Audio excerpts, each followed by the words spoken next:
नमस्कार, news night में आप सबका स्वागत। आपके साथ मैं हूं ममता चोपड़ा। खबरों के इस प्राइम टाइम शो में दिन की हर बड़ी और अहम खबर के बारे में बताएंगे आपको। इनमें से जिन 3 प्रमुख खबरों पर हमारी खास नजर रहेगी, उनमें पहली बड़ी खबर, ऑस्ट्रेलिया के बाद न्यूजीलैंड दौरा। प्रधानमंत्री नरेंद्र मोदी 3 देशों के दौरे के तहत ऑस्ट्रेलिया के अत्यंत सफल दौरे के बाद अब तीसरे और आखिरी चरण में न्यूजीलैंड पहुंच चुके हैं। ऑस्ट्रेलिया दौरे के क्या रहेंगे बड़े आउटकम्स और न्यूजीलैंड दौरे से क्या है संभावनाएं, करेंगे इसी पर चर्चा। दिन की दूसरी बड़ी खबर, योगी ने मांगा सपा कांग्रेस से जवाब। राम मंदिर में चढ़ावे को लेकर विपक्ष सरकार को घेरने में जुटा है, तो अयोध्या से मुख्यमंत्री योगी आदित्यनाथ ने सपा और कांग्रेस पर राम भक्तों की भावनाओं को ठेस पहुंचाने का आरोप लगाते हुए मांगे हैं कुछ सवालों के जवाब। और तीसरी खबर, पंजाब कांग्रेस में रार, ऐसी रार जिसका एक ही लक्ष्य है, पंजाब की सत्ता पर काबिज होना। चन्नी वर्सेस राजा वड़िंग की रस्साकशी के बीच भाजपा कह रही है कि राहुल गांधी हॉलिडे मोड में है और उनकी पार्टी कॉन्फ्लिक्ट मोड में। दिखाएंगे सभी खबरें, लेकिन सबसे पहले शुरुआत करते हैं हेडलाइंस के साथ। 3 देशों की यात्रा के अंतिम चरण में न्यूजीलैंड पहुंचे प्रधानमंत्री मोदी। ऑकलैंड हवाई अड्डे पर न्यूजीलैंड के पीएम क्रिस्टोफर लक्सन ने खुद की अगवानी। द्विपक्षीय सहयोग और संबंध की नई संभावनाओं पर होगी चर्चा।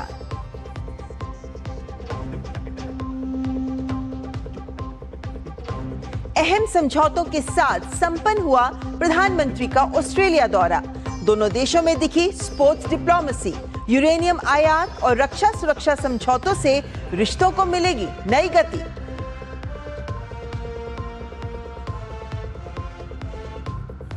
रामनगरी से सपा कांग्रेस को मुख्यमंत्री योगी की नसीहत। कहा, राम भक्तों पर गोलियां चलाने वाले ना करें राम भक्ति का दिखावा। सत्ता में रहते आस्था के साथ खिलवाड़ करने का भी लगाया आरोप।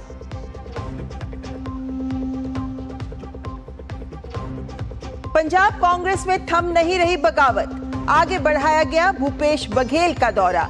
चन्नी गुट अमरिंदर सिंह राजावड़िंग को अध्यक्ष पद से हटाने पर अड़ा। कल फिर होगी कलह को सुलझाने के लिए बातचीत।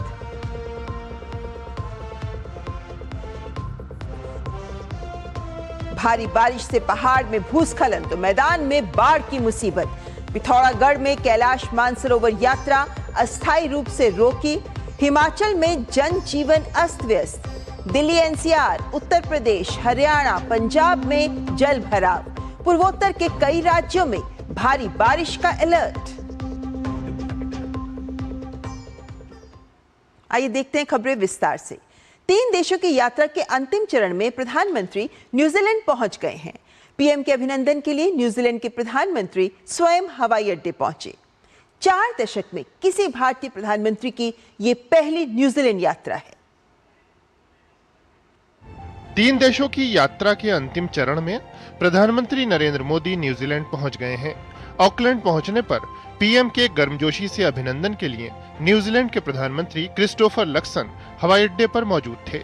4 दशक बाद किसी भारतीय पीएम की इस पहली न्यूजीलैंड यात्रा को बेहद महत्वपूर्ण माना जा रहा है।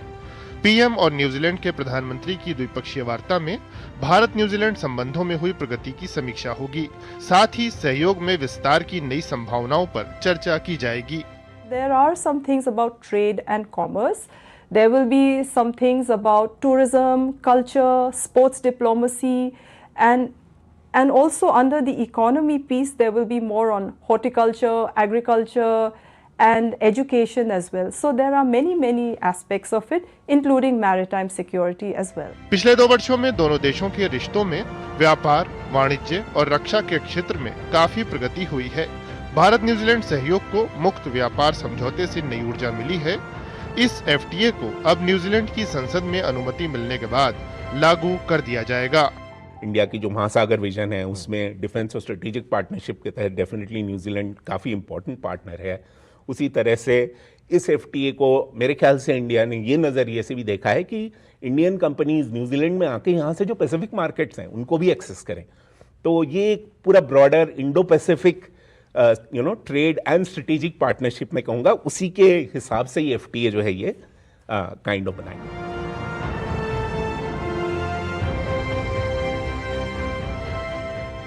दोनों ही प्रधानमंत्रियों की मुलाकात बीते 2 वर्षों में कई बार हुई है और अब ये मुलाकात जो न्यूजीलैंड के ऑकलैंड में होगी, इस मुलाकात के बाद न सिर्फ वैश्विक बल्कि क्षेत्रीय मसलों को लेकर और इंडो पैसिफिक को लेकर भी विस्तार से बात होने की संभावना है। कैमरा पर्सन जयशंकर के साथ मैं Anand Pratap Singh, DD News, Auckland, New Zealand. और न्यूजीलैंड के ऑकलैंड पहुंचने पर प्रधानमंत्री के अभिनंदन में नाद वोकल एंसेंबल ने शानदार प्रस्तुति दी।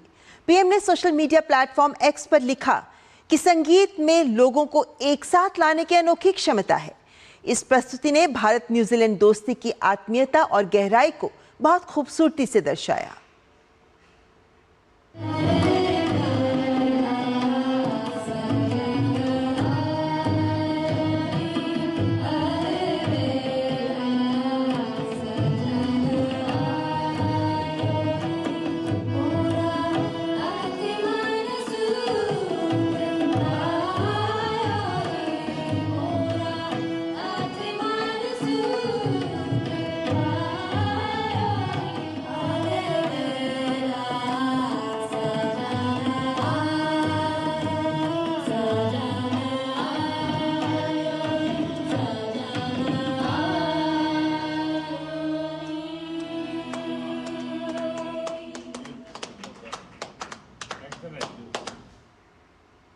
और न्यूजीलैंड रवाना होने से पहले प्रधानमंत्री मोदी मेलबर्न क्रिकेट ग्राउंड पहुंचे।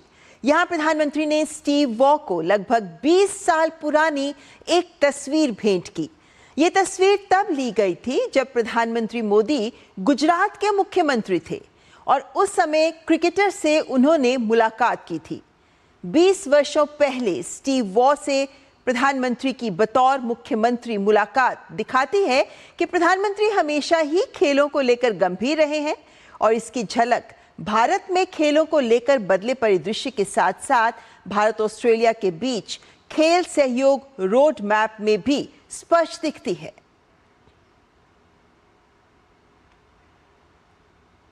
और प्रधानमंत्री नरेंद्र मोदी ने मेलबर्न क्रिकेट स्टेडियम में ऑस्ट्रेलिया क्रिकेट की पुरुष टीम के कप्तान रहे स्टीव वॉ के अलावा महिला क्रिकेट टीम की कप्तान रही भारतीय मूल की लिजा स्थालेका से भी मुलाकात की। उन्होंने प्रधानमंत्री एंथनी एल्बनीजी के साथ Bharat Australia sports collaboration road map यहीं से लॉन्च किया। क्रिकेट भारत और ऑस्ट्रेलिया के रिश्तों की अपनी डिप्लोमेटिक लैंग्वेज है, इसलिए हमारी मीटिंग्स भी क्रिकेट जैसी लगती है। एजेंडा वनडे जैसा फोकस है, डिसीजन T20 जितने तेज है और पार्टनरशिप टेस्ट मैच जितनी लंबी और गहरी।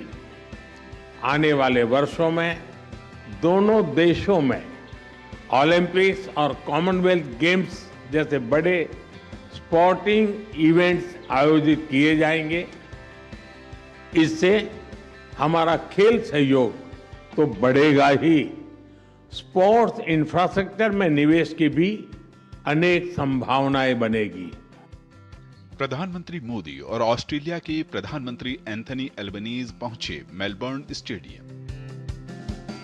दोनों नेताओं के बीच आपसी विश्वास, गर्मजोशी और रिश्तों की प्रगाढ़ता स्पष्ट झलकी।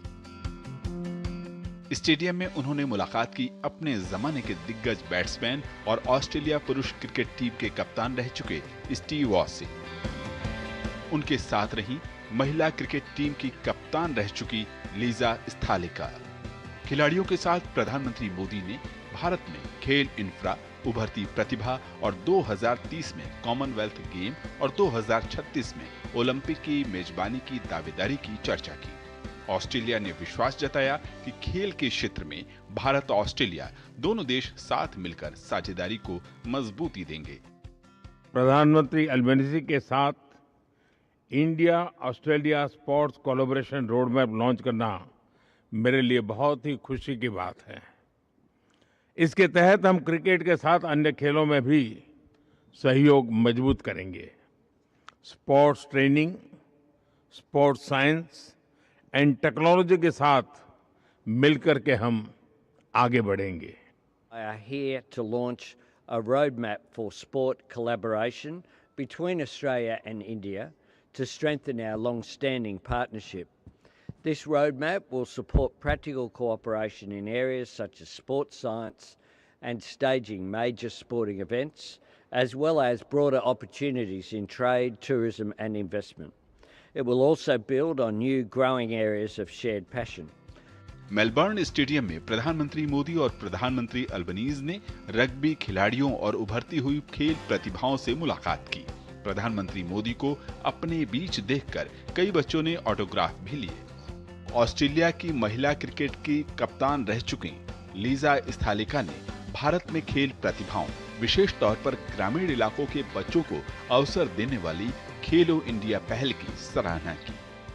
I mean, we've seen it in the cricket, that's rural athletes, you know, they're very talented. And the same thing can be said here in Australia. A lot of our country kids, you know, there's not a lot of other activities for them to do, so they play sport and they play sport really well. So creating programs and infrastructure at the grassroots level is really important to basically harness the millions and millions of people that you have out there that could potentially represent India. Bharat में दिसंबर में चेन्नई में big bash league का आयोजन होगा। ये league IPL की तरह ही T20 cricket का आयोजन है। भारत ऑस्ट्रेलिया के बीच संबंधों की एक मजबूत कड़ी क्रिकेट रही है।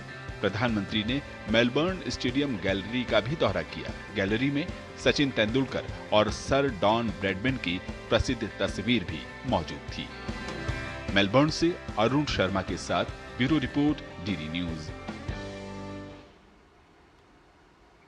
ऑस्ट्रेलिया की अगर हम बात करते हैं तो भारत और ऑस्ट्रेलिया के संबंधों को नई रफ्तार मिली है प्रधानमंत्री के इस दौरे से, क्योंकि बहुत बड़े आउटकम्स हैं जिन पर नजर डालनी बहुत जरूरी है। रखते हैं तस्वीर आपके सामने, क्योंकि जो सहयोग, जो समझौते हो रहे हैं उनके अंतर्गत परमाणु सहयोग बहुत ही महत्वपूर्ण बिंदु के तौर पर उभर कर सामने आया है, क्योंकि ऑस्ट्रेलिया ने न केवल परमाणु आपूर्तिकर्ता समूह NSG में भारत की सदस्यता का समर्थन किया है, बल्कि भारत को यूरेनियम निर्यात करने को लेकर जो प्रशासनिक व्यवस्था है उसको लेकर भी एक अंतिम रूप मिलता नजर आ रहा है। और यह बहुत इंपॉर्टेंट है, क्योंकि दोनों देशों के बीच में करार तो 2014 में हो गया था, लेकिन उसके बाद यूरेनियम सप्लाई ये एक बहुत इंपॉर्टेंट ऐसा आयाम था जिसको हासिल करना जरूरी था, जो अब हासिल कर लिया गया है। रक्षा सुरक्षा बहुत महत्वपूर्ण क्षेत्र रहा है, क्योंकि हम जानते हैं कि इस बार के दौरे में ही रक्षा सुरक्षा सहयोग पे संयुक्त घोषणा पत्र सामने आया है, जो कई आयाम पर आगे बढ़ने के लिए दिशा और रोड मैप भी देता है। यहां रक्षा उद्योग की बात करें, रक्षा अनुसंधान की बात करें, रक्षा व्यापार की बात करें, विज्ञान एवं प्रौद्योगिकी, रक्षा क्षेत्र में बात करें, तमाम वो स्तंभ हैं, वो पहलू हैं जिन पर काम करने को, आगे बढ़ने को लेकर दोनों देश प्रतिबद्धता जाहिर कर रहे हैं। समुद्री सहयोग एक और बड़ा पहलू है, क्योंकि समुद्री सुरक्षा सहयोग रोड मैप भी इसी बार लॉन्च किया गया है, और समुद्री सुरक्षा के लिए मैरीटाइम बॉर्डर कमांड जो ऑस्ट्रेलिया की है और भारत के तटरक्षक बल, उनके बीच में भी समझौता हुआ है। तो समुद्री सुरक्षा को लेकर भी दोनों देश आगे बढ़ने को लेकर प्रतिबद्ध नजर आ रहे हैं। लेकिन संबंधों और सहयोग के इस नए दौर में व्यापार और अर्थव्यवस्था जाहिर है बहुत महत्वपूर्ण है। ऐसे में व्यापक आर्थिक सहयोग समझौता CECA को लेकर भी प्रतिबद्धता दोनों देशों की ओर से कि इसको शीघ्र अंतिम रूप दिया जाना चाहिए। इसके अलावा मेक इन इंडिया जो हमारा एक बहुत इंपॉर्टेंट इनिशिएटिव है, और फ्यूचर मेड इन ऑस्ट्रेलिया के बीच में भी सहयोग, यह बहुत इंपॉर्टेंट है ये समझना कि फ्यूचर मेड इन इंडिया भी एक बहुत ही इंपॉर्टेंट पॉलिसी इनिशिएटिव है ऑस्ट्रेलिया की तरफ से, जिसको लेकर तमाम निर्णय लिए जा रहे हैं। और इसके तहत अंतिम लक्ष्य यही है कि हमें जो सस्टेनेबल डेवलपमेंट है उसे अचीव करना है।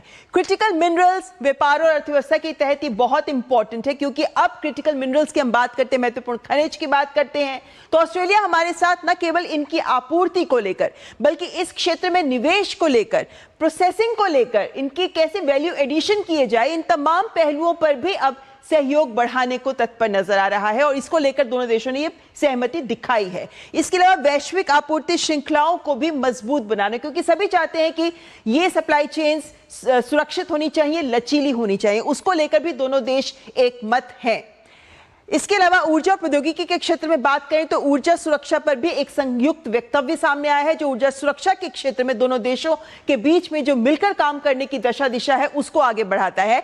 पैक्ट्स बहुत इंपॉर्टेंट है क्योंकि यह है partnership on cyber critical technologies and supply chains. इस पैक्ट्स के तहत दोनों देश कई पहलुओं पर साथ मिलकर आगे बढ़ रहे हैं। ऑस्ट्रेलिया कनाडा भारत प्रौद्योगिकी एवं नवाचार साझेदारी को भी आगे बढ़ाया जा रहा है। ये तमाम वो बिंदु हैं जो ये दिखाते हैं कि किस प्रकार से दोनों देश मिलकर आगे बढ़ रहे हैं, किन किन मोर्चों पर साथ बढ़ना चाहते हैं। भारत ऑस्ट्रेलिया खेल सहयोग रोड मैप जो आज मेलबर्न क्रिकेट स्टेडियम से ही लॉन्च किया गया, ये एक नया कह सकते हैं खेल डिप्लोमेसी के रूप में सामने आया है।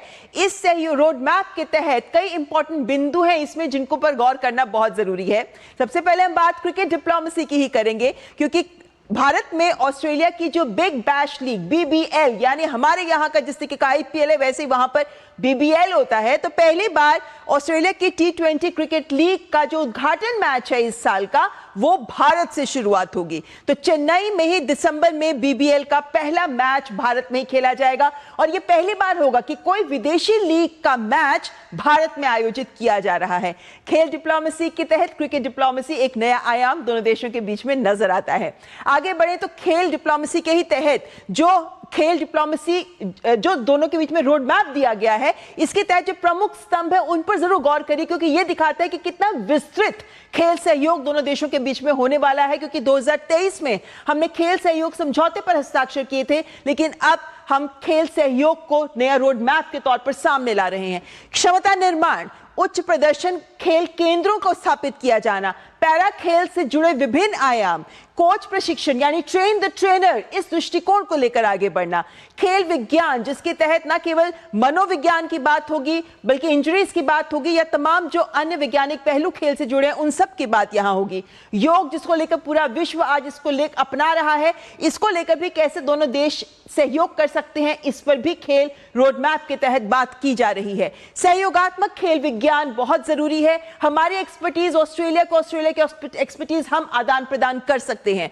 प्रौद्योगिकी अनुसंधान, क्योंकि खेलों को लेकर खेल उपकरण होते हैं या खेलों की टेक्नोलॉजी होती है, उन सब को लेकर भी दोनों अनुसंधान करने को लेकर भी साथ चलेंगे। डोपिंग विरोधी जितने प्रयास है उसमें भारत की डोपिंग विरोधी ऑर्गेनाइजेशंस, ऑस्ट्रेलिया की और वर्ल्ड डोपिंग ऑर्गेनाइजेशंस, ये सब मिलकर इसके तहत काम कर सकते हैं। तो जब खेल सहयोग का रोड मैप कहते हैं तो इसके विस्तृत आयाम आप देख सकते हैं कितने विस्तृत हैं।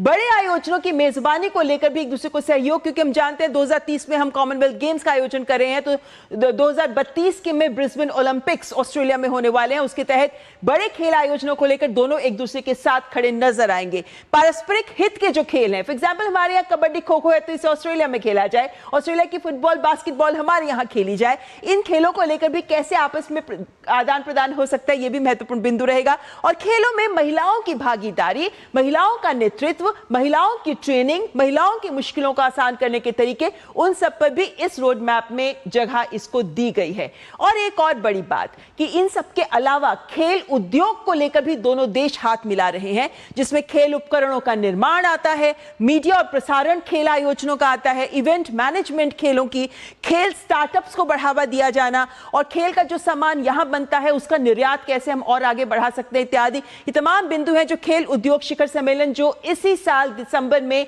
भारत में ही आयोजित किया जाएगा, जिसका होस्ट होगा ऑस्ट्रेलिया लेकिन उसका आयोजन होगा भारत में। तो यह शिखर सम्मेलन खेल उद्योग के विभिन्न आयामों को गति देगा। तो ये तमाम बिंदु आपके सामने हमने रखे कि प्रधानमंत्री नरेंद्र मोदी के इस ऑस्ट्रेलिया दौरे में भारत और ऑस्ट्रेलिया दोनों के लिए विन विन सिचुएशन किस प्रकार रही और क्या कुछ हासिल करने के साथ साथ किस तरीके से आगे बढ़ने को लेकर तत्पर नजर आ रहे हैं दोनों देश। यहां पर कार्यक्रम में न्यूज नाइट में आगे हम चर्चा भी करेंगे, क्योंकि ऑस्ट्रेलिया के बाद प्रधानमंत्री जब न्यूजीलैंड पहुंच रहे हैं तो वहां पर अब सबकी नजर रहेंगी। तो ऐसे में ऑस्ट्रेलिया और न्यूजीलैंड दोनों देशों के साथ कैसे हमारे रिश्ते और प्रधानमंत्री के इस दौरे की महत्ता को हम आंक सकते हैं, करेंगे इस पर चर्चा। लेकिन फिलहाल यहां रुकेंगे एक ब्रेक के लिए।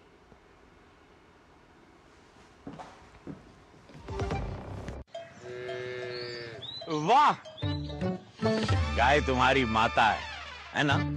तो पशुहार के नाम पर जहर क्यों खिलाता है? अनसंड हटा, दिल से खिला, सिर्फ कपिला, देश का नंबर 1 पशु आहार।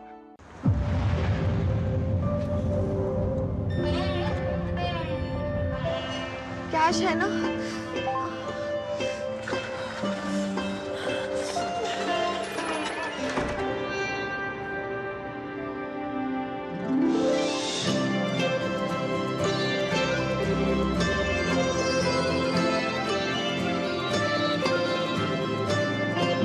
करता है डिजिटल भुगतान। हर लेन देन अब है आसान। ओ हरि भैया, अरे वाह, खेतों में कौन सी फसल लगाए हो? 12 महीने कमा कर दे ऐसी फसल। क्या? मैंने नया व्यवसाय शुरू किया है। उसके लिए पैसे? इसमें किसी निवेश की जरूरत ही नहीं। अच्छा मुखिया जी। अरे मुखिया जी नमस्ते। अरे हरी, कब आ रहे हो? आप बस चलिए, मैं पहुंचता हूं। अब मैं LIC एजेंट हूं। LIC एजेंट बनो, अब बड़ा सोचो। हमारी वेबसाइट पर जाएं या अपनी नजदीकी LIC शाखा से संपर्क करें। पढ़ता है, खेलता है, झूलता उछलता है, दौड़ता कभी कभी दौड़ कराता है, आगे आगे बढ़ता है इंडिया, अमूल दूध पीता है इंडिया। जब धरती चीर कर निकलता है लोहे का पत्थर और मिलता है मोंगिया के जोश से, फिर तपता है, पिघलता है और बनता है फौलाद। अब होता है सरिया सारी खूबियों के साथ। मोंगिया स्टील, मजबूत देश का मजबूत सरिया। गोल्डी छोले मसाले, जहाँ जाएं रिश्ते बनाएं। गोल्डी लाए हैं फ्रेश लॉक टेक्नोलॉजी, जो रखे मसालों को हर समय फ्रेश। और ब्रेक के बाद आपका स्वागत। यहां से रुक कर लेते हैं आज की चर्चा का, जो प्रधानमंत्री के ऑस्ट्रेलिया और न्यूजीलैंड दौरे से जुड़ा है और हमारा आज का विशेष इसी पर आधारित है। हमारा विशेष कहता है हिंद प्रशांत में भारत की नई उड़ान। चर्चा के लिए हमारे साथ जुड़ गए हैं प्रभुदयाल जी, पूर्व वरिष्ठ राजनयिक, और साथ में प्रोफेसर अंजू जोशी जो JNU से हैं। दोनों का बहुत बहुत स्वागत करते हैं हम। प्रभुदयाल जी, सबसे पहले मैं हमारे विशेष से ही शुरुआत करना चाहूंगी। हम जानते हैं प्रधानमंत्री नरेंद्र मोदी के इन 3 देशों का दौरा जो हो रहा है, इसमें हिंद प्रशांत के हैं ये तमाम देश। ऐसे में जो वहाँ की जटिल भूवैज्ञानिक परिस्थिति है, उसके मद्देनज़र भारत अपने हिसाब से इन देशों के साथ रिश्तों को आगे बढ़ाने के लिए तत्पर नजर आ रहा है, उसी दिशा में काम भी हो रहा है। ऑस्ट्रेलिया और न्यूजीलैंड की अगर हम स्पेसिफिकली बात करना चाहें, हिंद प्रशांत क्षेत्र में इनकी उपस्थिति, इनकी मौजूदगी और इनकी महत्ता के चलते भारत प्रधानमंत्री के इस दौरे को कैसे आंक सकते हैं? अपने शो में बुलाने के लिए आपका बहुत बहुत धन्यवाद। देखिए, प्रधानमंत्री मोदी जी का जो ये दौरा है, उसका एक बहुत बड़ा उद्देश्य है इंडो पैसिफिक रीजन में भारत की जो दोस्तियां हैं अलग अलग देशों के साथ, उनको और मजबूत कैसे किया जाए, इस पे कार्य करना बहुत जरूरी है। तीनों देश, इंडोनेशिया, ऑस्ट्रेलिया और न्यूजीलैंड, एक आर्क ऑफ ट्रस्ट है जिनके साथ भारत कोशिश कर रहा है कि हमारे रिश्ते हर क्षेत्र में मजबूत होते जाएं। और देखिए, ये देश भी हर तरह से ये दिखा रहे हैं और कोशिश कर रहे हैं कि वो भी जो कर सकते हैं इस रिलेशनशिप को तंदुरुस्त करने के लिए, वो करने को तैयार है। अब ऑस्ट्रेलिया में जो प्रधानमंत्री मोदी जी की विजिट रही है, इसमें कई बहुत ही महत्वपूर्ण मुद्दों पर निश्चय किए गए, निर्णय किए गए, और जो ये दोस्ती है बहुत इससे मजबूत हुई है। जैसे यूरेनियम एक्सपोर्ट, जो ऑस्ट्रेलिया से एग्रीमेंट हुआ है यूरेनियम एक्सपोर्ट्स के संबंध में, या डिफेंस पार्टनरशिप्स जो हो रही है और स्पेस की पार्टनरशिप, क्योंकि दोनों देश ऑस्ट्रेलिया और इंडिया ये कोशिश कर रहे हैं कि किस तरह से डिफेंस सेक्टर में हमारा कोऑपरेशन बढ़े, और न सिर्फ एक बायर सेलर के तौर पे, बल्कि बायलैटरल पार्टनरशिप जो कि मैन्युफैक्चरिंग क्षेत्र में भी जाती है, उसको भी कैसे तंदुरुस्त करें। और इसके अलावा देखिए, ओवरऑल जो हमारी स्ट्रेटेजिक टाइज हैं, इकोनॉमिक टाइज हैं, उनको तंदुरुस्त करने से भी जो ये हमारी रिलेशनशिप है बहुत अच्छी। और तो इस दौरे में हमने देखा है कि इन सभी बिंदुओं पर काम भी हुआ है, समझौते भी महत्वपूर्ण हुए हैं। लेकिन प्रोफेसर जोशी, अगर मैं ये यूरेनियम सप्लाई की बात की अहमियत को समझना चाहूं, क्योंकि हम जानते हैं सिविल न्यूक्लियर एग्रीमेंट तो बहुत साल पहले हो चुका था, लेकिन 1 दशक के बाद जब ये सप्लाई की जो बाधा है उसको दूर करते हुए अब एक एडमिनिस्ट्रेटिव सिस्टम बना दिया गया है, जिसके तहत अब ये संभव हो पाएगा। भारत 8 मेगावाट से 100 मेगावाट तक परमाणु ऊर्जा का लक्ष्य हासिल करना चाहता है, ताकि हम 2047 तक विकसित भारत बन सके। ऊर्जा सुरक्षा महत्वपूर्ण है। ऐसे में आज के दौर में ये जो समझौता हुआ है, या हम कहें एक व्यवस्था तैयार हुई है दोनों देशों के बीच में, कितनी महत्वपूर्ण है? ममता जी, बहुत अच्छा प्रश्न आपने मुझसे पूछा है और बहुत महत्वपूर्ण बिंदु चर्चा में रखा है। तो मैं आपको बताऊं कि ये एक ऐतिहासिक डील भारत और ऑस्ट्रेलिया की हमारे यशस्वी प्रधानमंत्री के इस बार के ऑस्ट्रेलिया दौरे के दौरान हुई है। क्रिटिकल मिनरल्स का एक बड़ा सप्लायर ऑस्ट्रेलिया हमारे लिए रहा है। निकल और कोबाल्ट जैसे क्रिटिकल मिनरल्स हमको सप्लाई करता रहा है। यूरेनियम को लेकर के, सप्लाई करने को लेकर के एक बड़ी डील साइन तो हुई थी, लेकिन इसको लेकर के अब सारे अवरोध हटाते हुए ये एक बड़ा अग्रीमेंट साइन हुआ जिसमें कि ऑस्ट्रेलिया हमको यूरेनियम सप्लाई करेगा।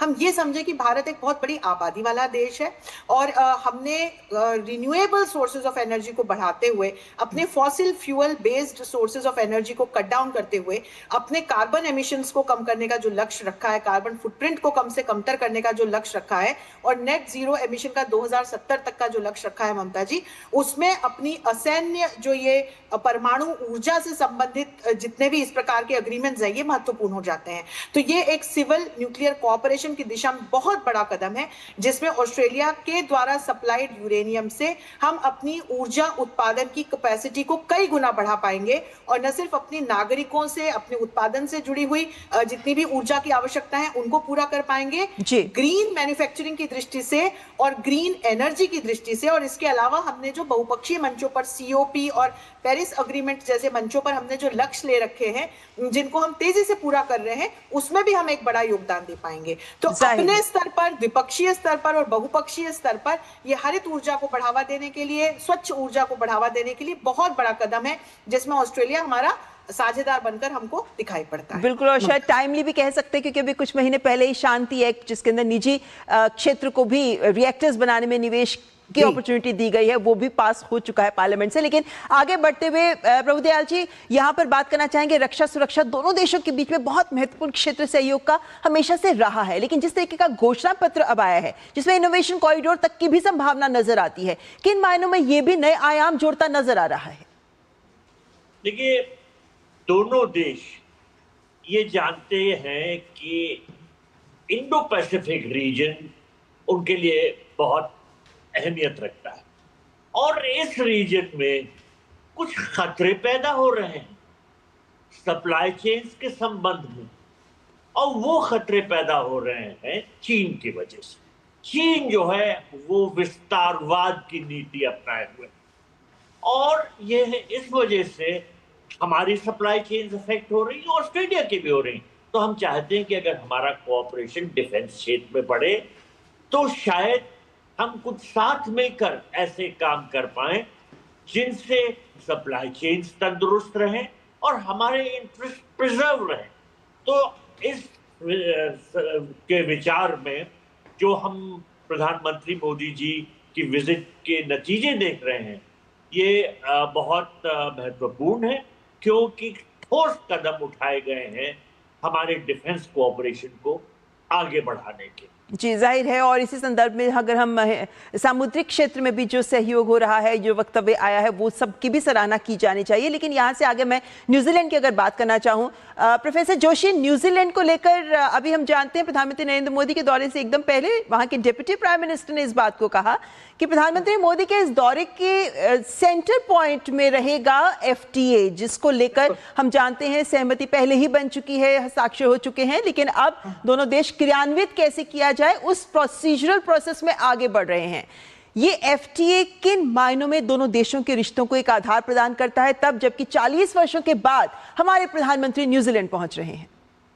बिल्कुल ममता जी, और किसी एक देश की यात्रा के बनिस्बत मैं चाहे न्यूजीलैंड की यात्रा हो, ऑस्ट्रेलिया की यात्रा हो, इंडोनेशिया या इसके पहले सेशल्स गए हों, हमारे प्रधानमंत्री इस बात को सुनिश्चित कर रहे हैं कि भारत के मेक इन इंडिया और विकसित भारत 2047 के लक्ष्य के साथ साथ इन तमाम देशों के साथ एक ऐसी सिनर्जेटिक और एक ऐसी सिम्बायोटिक रिलेशनशिप बढ़ाई जाए जिसमें कि दोनों देशों के लिए विन विन सिचुएशन हो। और इस दृष्टि से न्यूजीलैंड के साथ, जबकि ये 40 देशों में किसी भी भारतीय प्रधानमंत्री की पहली विजिट है न्यूजीलैंड, ये ऐतिहासिक बिंदु जो है FTA को लेकर के, फ्री ट्रेड अग्रीमेंट की सारी जो बातें हैं, सारी प्रोसेस पूरी हो चुकी है और इसके माध्यम से हमारे जो मैन्युफैक्चरर्स हैं उनको 100% फ्री ड्यूटी शुल्क के साथ में न्यूजीलैंड के मार्केट का एक्सेस मिलेगा और इसी प्रकार से न्यूजीलैंड के भी जो प्रोड्यूसर्स हैं उनको हमारा एक्सेस मिलेगा। लेकिन इसमें महत्वपूर्ण बिंदु यह है कि हमारे जो सेंसिटिव डेयरी और एग्रीकल्चर से जुड़ा हुआ सेक्टर है उसको हमने क्लोज रखा है और ये हमने यूरोपियन यूनियन के साथ भी जब एफटीए किया वहां भी क्लोज रखा, अमेरिका के साथ हमने ट्रेड डील की है वहां पर भी हमने क्लोज रखा है,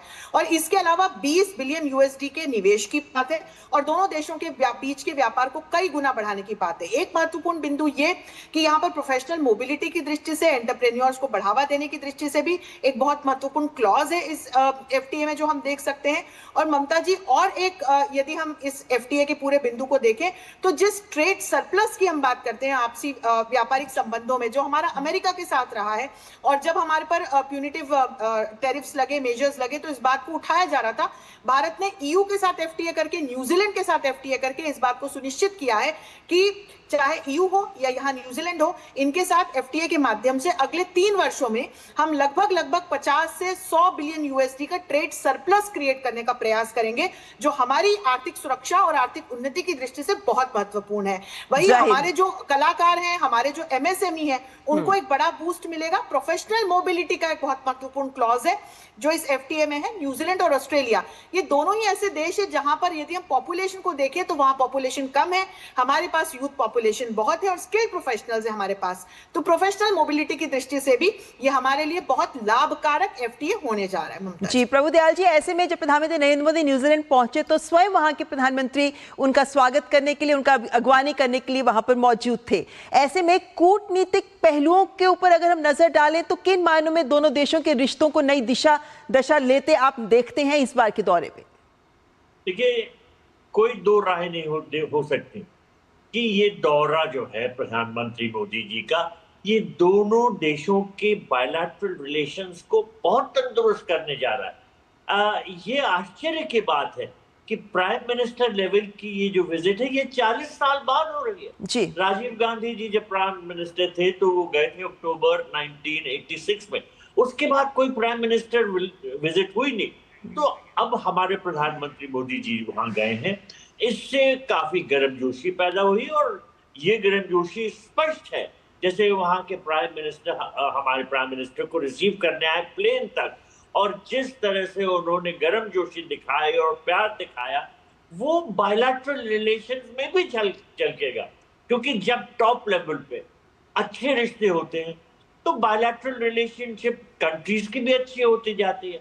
अब जैसा प्रोफेसर जोशी ने कहा कि हमारे एक्सपोर्ट्स को 100% टैरिफ एग्जेम्पशन मिल जाएगा, और हालांकि न्यूजीलैंड जो है वो एक छोटा देश है, वहां की पॉपुलेशन लगभग 5.3 मिलियन है, लेकिन उनकी परचेजिंग पावर अच्छी है, वो अमीर हैं, और इस वजह से बहुत से ऐसे एक्सपोर्ट्स हैं हमारे, जैसे टेक्सटाइल्स या फुटवेयर, फार्मास्यूटिकल्स, ऑटोमोबाइल्स, ये सब ऐसे हैं जिनको न्यूजीलैंड के मार्केट में एंट्री बहुत अब अच्छी तरह मिलेगी, आसानी से मिलेगी, टैरिफ फ्री मिलेगी। तो मेरे विचार में जो ये विजिट है प्राइम मिनिस्टर की, ये नए दरवाजे खोल रही है और हर तरह से ये दोनों देशों के रिश्तों को और दुरुस्त करे। तो करीबी नजर रहेगी इस पर, खासकर तब उम्मीद और बनी जब बहुपक्षीय आयोजनों से इतर मुलाकात की थी, तो उसके बाद ही एफटीए को फाइनल रूप देने में बहुत हेल्प मिली थी, और सबसे कम वक्त में तैयार एफटीए है ये जो दोनों देशों के बीच में तैयार हुआ है। तो ऐसे में इस दौरे से भी संभावनाएं अपार हैं, उम्मीदें भी बहुत है, नजर रखेंगे हम इस पर भी करीबी। बहुत बहुत धन्यवाद दोनों मेहमानों का हमारे साथ जुड़ने के लिए।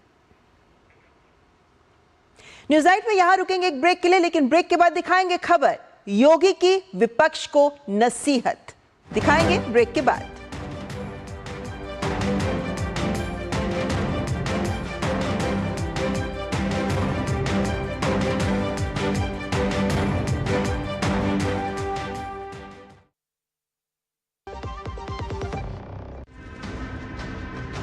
कदम तैयार है,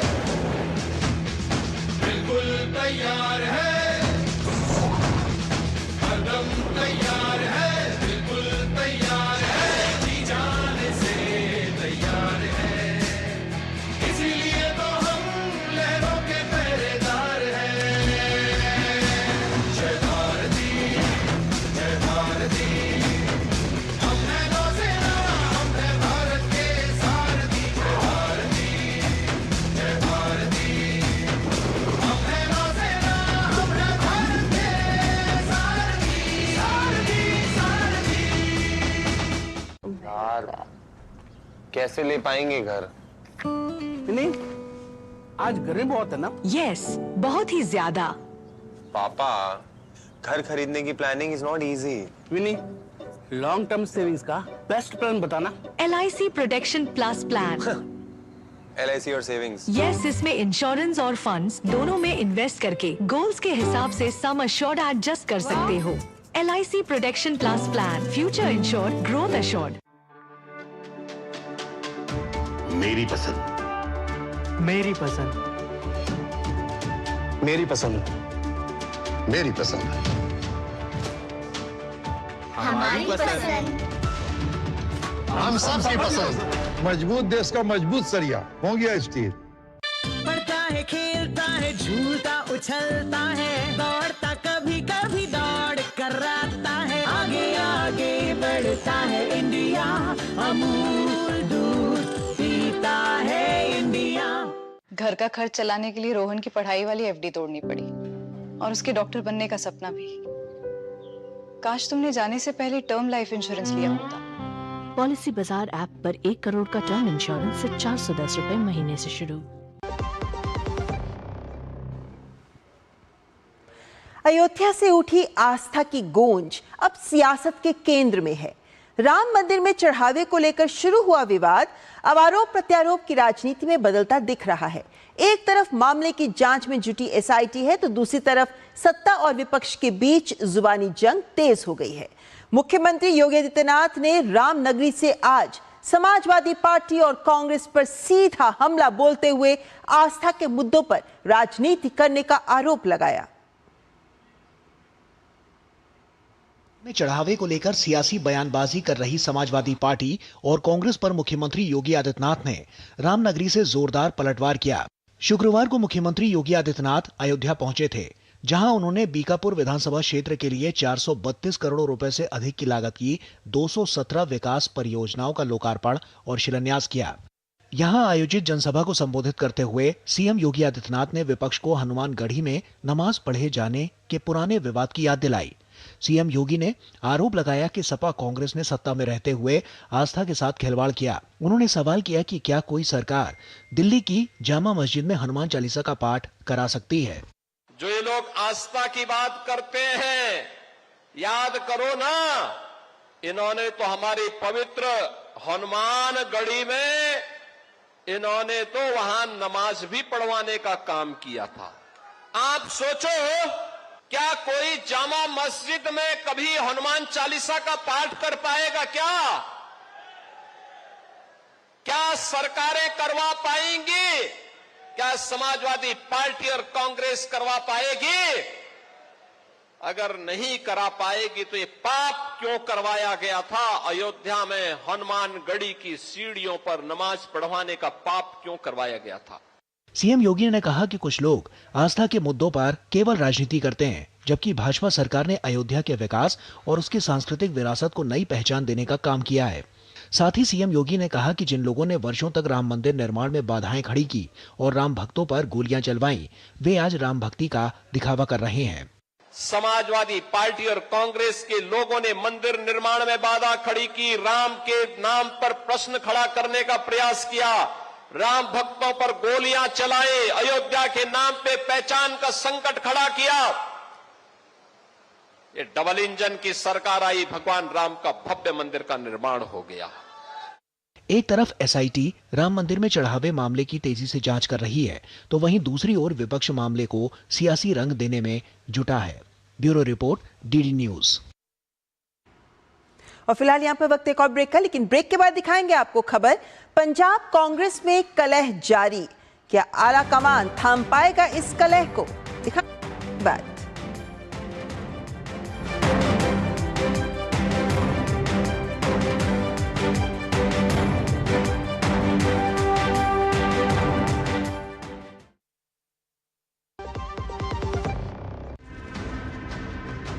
कदम तैयार है, बिल्कुल तैयार है, कदम तैयार है, बिल्कुल तैयार है, जी जाने से तैयार है, इसीलिए तो हम लहरों के पहरेदार हैं। जय भारती, जय भारती, हम है नौसेना, हम है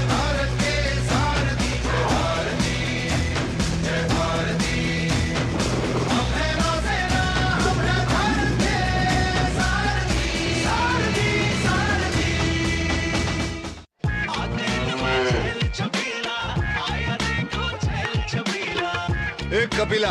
अरे भाई सब एक ही जैसा होता है। ये लो साधारण पशु आहार।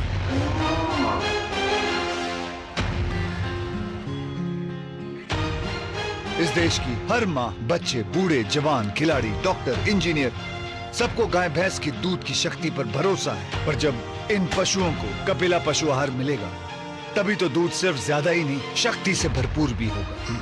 और ये सच जानते हुए चंद पैसों के लिए तुम देश का भरोसा तोड़ दो। कपिला पशु आहार, देश का नंबर 1 पशु आहार। पता है, लोग अक्सर मुझसे पूछते हैं कॉल सेंटर का स्टेडी जॉब क्यों छोड़ा। I wanted more out of life. बस मैंने अपना स्टार्टअप शुरू किया। जानना चाहोगे कैसे?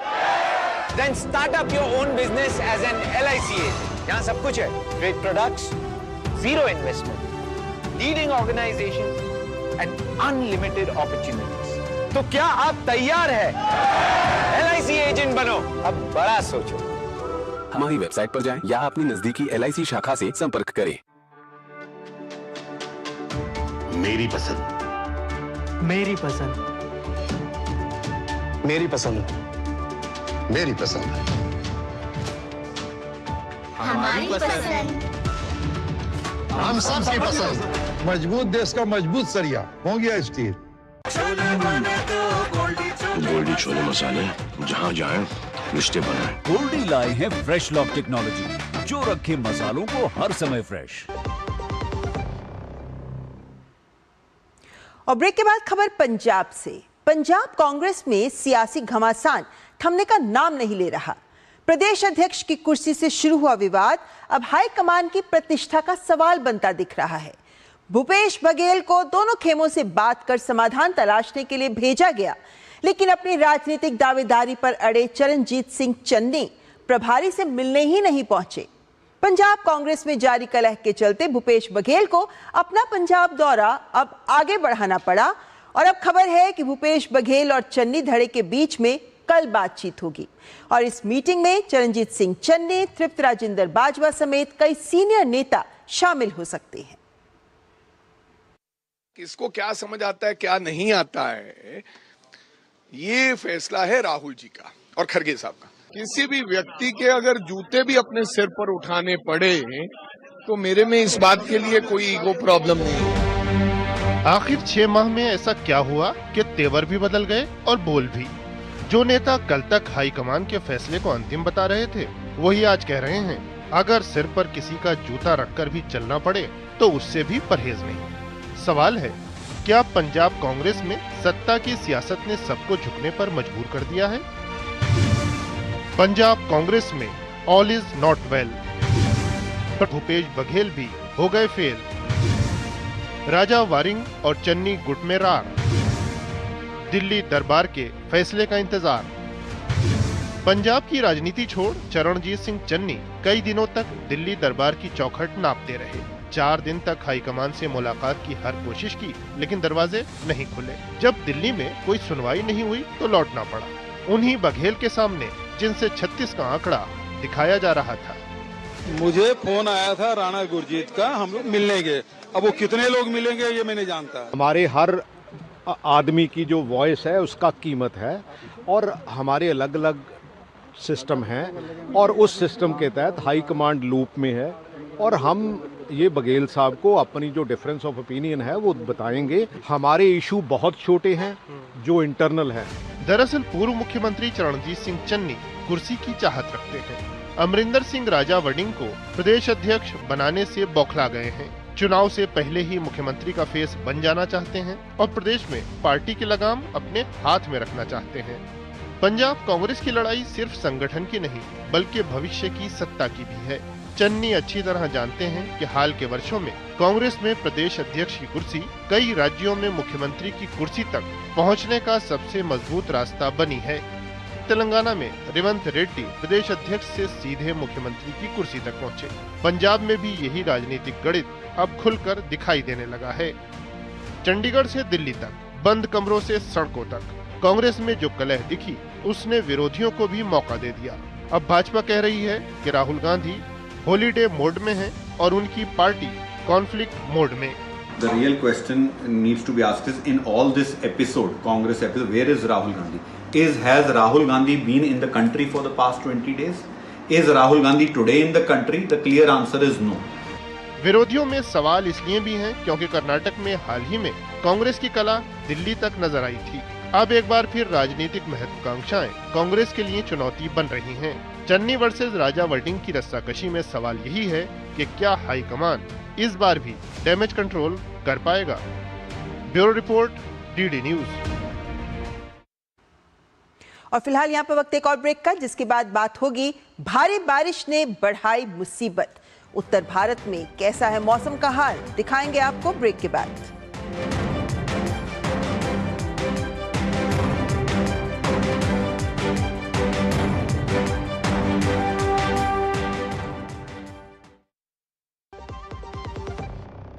पर्यटन केवल घूमने फिरने तक सीमित नहीं, बल्कि संस्कृति, रोजगार और आर्थिक विकास का मजबूत आधार है। प्रधानमंत्री श्री नरेंद्र मोदी की मंशा अनुरूप और मुख्यमंत्री डॉक्टर मोहन यादव के नेतृत्व में मध्य प्रदेश का पर्यटन अब अंतर्राष्ट्रीय स्तर पर नई पहचान बना रहा है। वसुधैव कुटुम्बकम की भावना के साथ मध्य प्रदेश देश विदेश से आने वाले हर पर्यटक का आत्मीय स्वागत कर रहा है। मध्य प्रदेश आके हमें प्रकृति, संस्कृति और आध्यात्मिकता का अनुभव हुआ। यहाँ की साफ सफाई, व्यवस्थाएं और लोगों का अपनापन हमारी यात्रा को यादगार बना गया। मध्य प्रदेश सरकार का बहुत बहुत धन्यवाद। ग्रामीण पर्यटन, वेलनेस और इको टूरिज्म जैसे नए क्षेत्रों पर विशेष फोकस के साथ मध्य प्रदेश सतत विकास और बेहतर पर्यटन अनुभव की दिशा में तेजी से आगे बढ़ रहा है। धार्मिक पर्यटन की दृष्टि से और अन्य पर्यटकों की दृष्टि से अगर कोई पर्यटक आए किसी राज्य में, हाँ हमें गर्व है मध्य प्रदेश वो स्थान है जहाँ सर्वाधिक रूप से टूरिज्म का सेक्टर सबसे अच्छी गति से बढ़ा।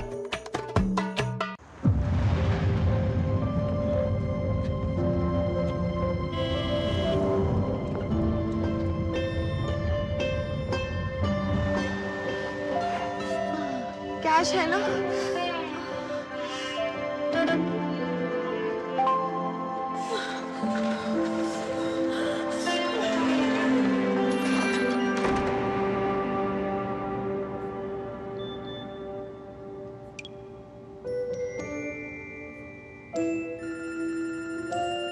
पापा, इतने पैसे? रख ले बेटा, काम आएंगे।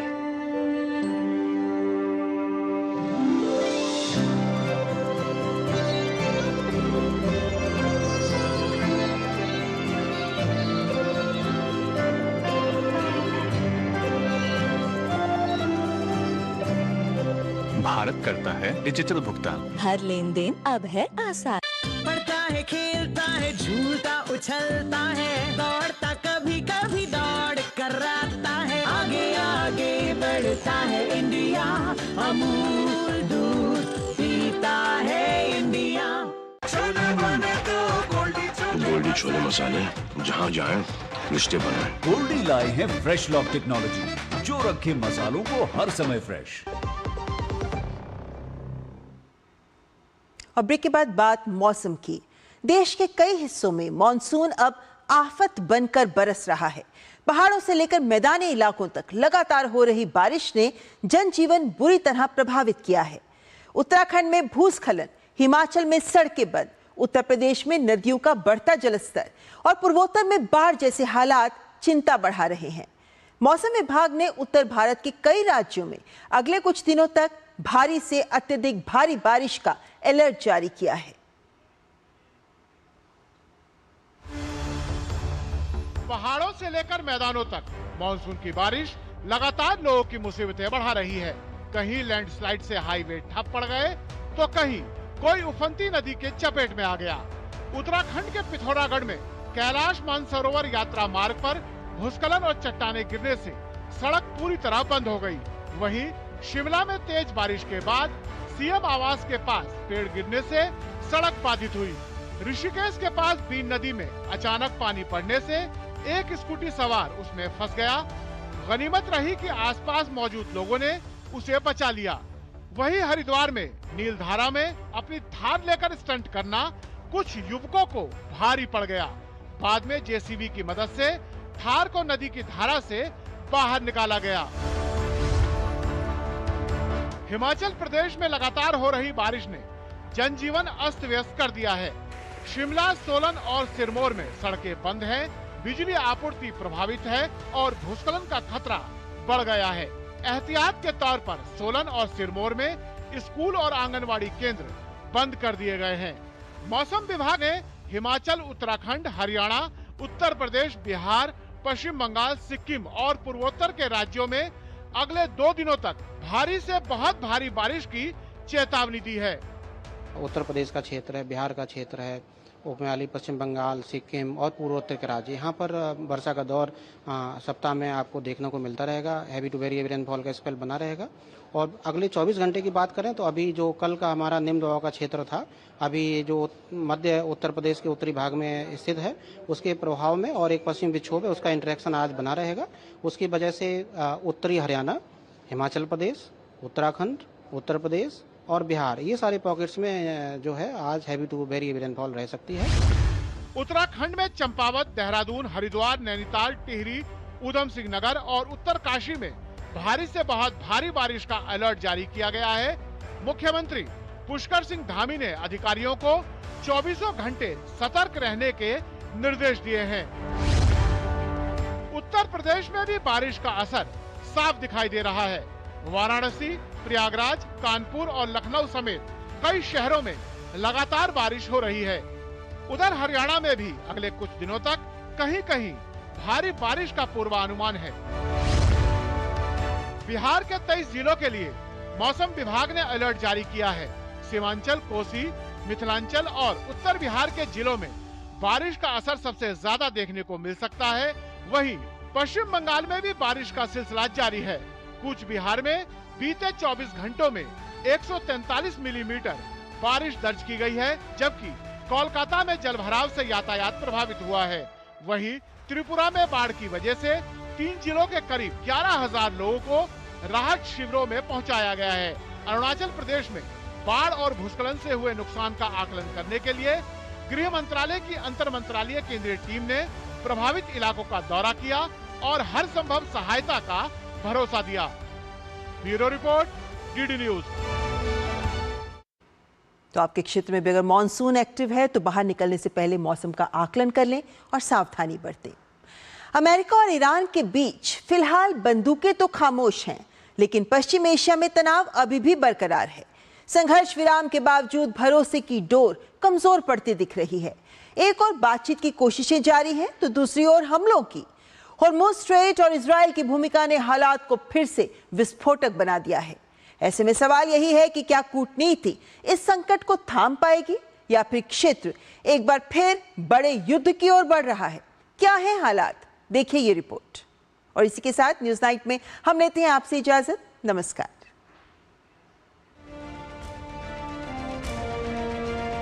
अमेरिका और ईरान के बीच 2 दिन के ताबड़तोड़ हमलों के बाद बंदूकें तो खामोश हो गई हैं, लेकिन तनाव और अनिश्चितता के घंघोर बादल पूरे पश्चिम एशिया पर छाए हुए हैं। सैन्य कार्रवाई रुकते ही मध्यस्थ देश तनाव कम करने और बातचीत का रास्ता फिर से खोलने की कोशिश में जुट गए हैं। इस बीच अमेरिका ने कहा है कि वो अब भी ईरान के साथ बातचीत के जरिए समाधान निकालने के लिए प्रतिबद्ध है। अमेरिकी अधिकारियों के मुताबिक दोनों देशों के बीच तकनीकी स्तर की वार्ता जारी है और क्षेत्रीय मध्यस्थ बातचीत को पटरी पर बनाए रखने की कोशिश कर रहे हैं। हालांकि गुरुवार की रात ईरान धमाकों की आवाज से गूंजता रहा, लेकिन अमेरिका इनके पीछे अपना हाथ होने से इनकार करता है। अमेरिका ने ईरान के दिवंगत सर्वोच्च नेता आयतुल्लाह अली खामनेई की अंतिम विदाई कार्यक्रम के दौरान करीब 170 ठिकानों को निशाना बनाया। परमाणु केंद्र से लेकर चीन और रूस से जोड़ने वाले रेलवे कॉरिडोर पर हमले किए। जवाब में ईरान ने खाड़ी देशों में कतर, बहरीन, कुवैत और जॉर्डन में अमेरिकी सैन्य ठिकानों को निशाना बनाया। 17 जून को अमेरिका और ईरान के बीच संघर्ष विराम को 60 दिनों तक आगे बढ़ाने और परमाणु समेत तमाम मुद्दों पर बातचीत शुरू करने के लिए समझौता हुआ, लेकिन 20 दिन में ही ये MOU बिखरता दिखाई देने लगा। लेबनान युद्ध, हॉर्मुज़ स्ट्रेट, विदेशों में रोकी गई ईरानी धनराशि की वापसी जैसी अड़चनें शुरू से ही समझौते में दिखाई दे रही थी। जानकारों का मानना है कि इजराइल ने लेबनान से हटने से इनकार कर दिया तो अमेरिका के इजराइल और लेबनान के बीच अलग से सीजफायर के जोर ने MOU को कमजोर किया। इजराइल का लेबनान पर हमला जारी है। कतर में एक दौर की वार्ता के बावजूद ईरान को अब तक धनराशि नहीं मिल पाई है। हुर्मुज ही एकमात्र रास्ता है जिसे ईरान दबाव के तौर पर इस्तेमाल कर सकता है।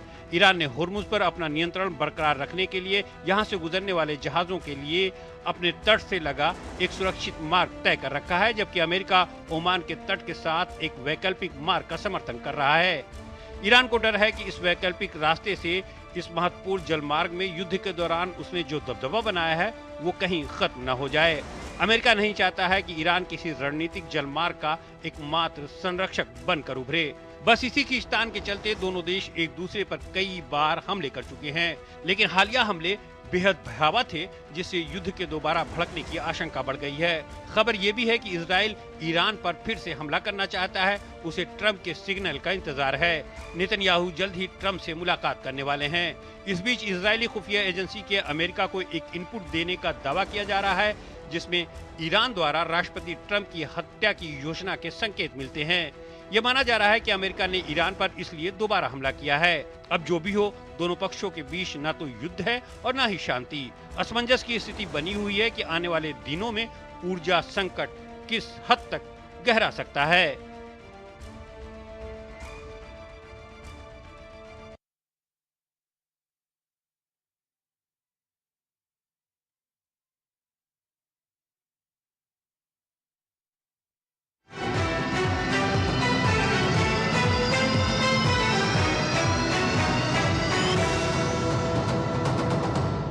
न्यूज नाइट के प्रायोजक थे